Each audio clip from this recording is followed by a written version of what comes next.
Week 10 ELAW, and at this point we have written our claim statements. Most of them, all except for I think 3 combined out of the 2 classes, indict Lori Drew. They believe that she's guilty.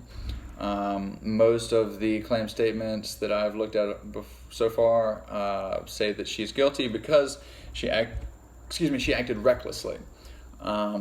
And then some of them go further to say she acted recklessly in a way that resulted in Megan Meyer's death. A few people have tried to use detail inside that claim statement. They've received their feedback. And so this week we don't have a ton of time to work on Megan Meyer. We have on Monday we are doing independent reading. On Tuesday and Wednesday we're returning to the Lori Drew case, and then on Thursday and Friday we have our on-demand testing. So there's not a ton of time for this, but we want to go through a bit of reasons and evidence review. So we're going to be getting back into our computers very soon. You're going to be making the correct changes to your claim statements that have been advised by myself and Ms. Pappas. And then you're going to move on to your reasons and evidence. Now, you can do this one of 2 ways. And you've all seen the outline at this point. You can either present one reason that you can extract from your claim statement and then give 2 pieces of detail to support that reason, or you can give 2 reasons in your claim statement and then use 1 detail to support each reason. Okay? It would probably behoove me to have a couple of examples, one of each way of doing things to show the students. But then also in teaching reasons and evidence, I recommend using, wait a second, hold on. We're going to put a couple of students' work up at the front to go back over claim statements first and then get into reasons and evidence. Okay. Just looking at my notes, if you'll excuse me.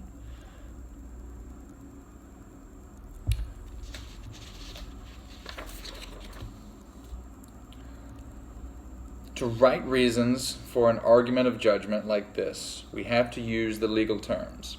You were given a chart last week. We found we defined the terms of reckless, of gross deviation, and of involuntary, or involuntary manslaughter altogether. Those terms need to exist in your reasons. It is not a good reason to say Lori Drew is guilty because she said the world would be a better place without you.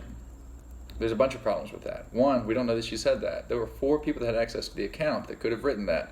We don't know that it was Lori Drew based on the evidence we've been given. Also, that is too specific. Our claim statement gives a very broad, argumentative statement that we can prove with details. Our reason paraphrases from the claim and sets up what we're going to use as evidence. Then it's not until our evidence that we're going to use our actual quote that we take from the case materials that we've been given. So let's see here. Your reason sentences should begin with one of the following 2 phrases: a reasonable person would, or a reckless person would. If you're going to say that Lori Drew is guilty because she acted recklessly, then it would be a good way to start your first reason by saying a reasonable person would have ended their correspondence with Megan Meyer as soon as they were warned. However, Lori Drew did not do that. Notice how that reason takes the reader, it leads them to the quote that you're about to give, because most of us are going to use the same piece of evidence there, that she was reckless because, according to Ashley's testimony, Ashley warned Lori Drew that they should stop using the account, and that Lori Drew persisted. So a reckless person would do that. A reasonable person would not do that. By highlighting the contrast between behaviors, you're going to make a strong argument that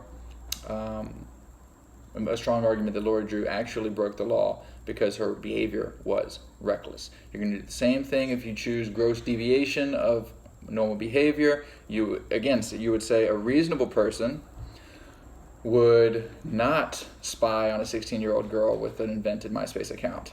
However, Lori Drew, according to this document, did so. So that's what you're going to do with your reason statement. You're going to take from the claim whatever you're trying to prove. You're going to say a reasonable person would do this. However, Lori Drew did that. And by highlighting the contrast, you make a strong argument.